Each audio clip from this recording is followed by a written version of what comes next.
वसुदेवसुतं देवं कंसचाणूरमर्दनं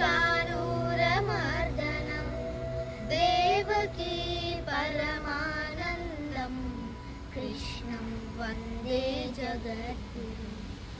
अतसी पुष्पशङ्काशं हारनूपुरशोभितं रत्नकङ्कणकेयूरं कृष्णं वन्दे जगद्गुरुम्। कुटिलालकसंयुक्तं पूर्णचन्द्रनिभाननं विलसत्कुण्डलधरं कृष्णं वन्दे जगद्गुरुम्।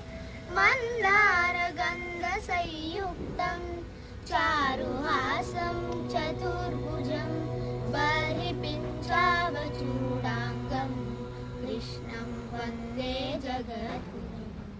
उत्पुल्लपद्मपत्राक्षं नीलजीमूतसन्निभं यादवानां शिरोरत्नं कृष्णं वन्दे जगद्गुरुम्।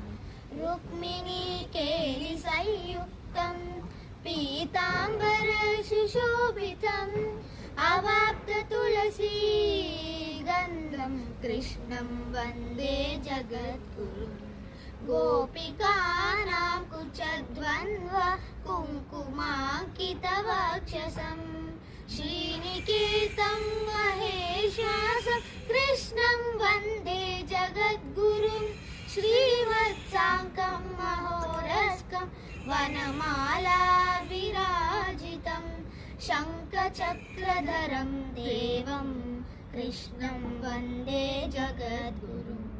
कृष्णाष्टकमिदं पुण्यं प्रातरुत्थाय यः पठेत् कोटिजन्मं कृतं पापं स्मरणेन विनाश्यति।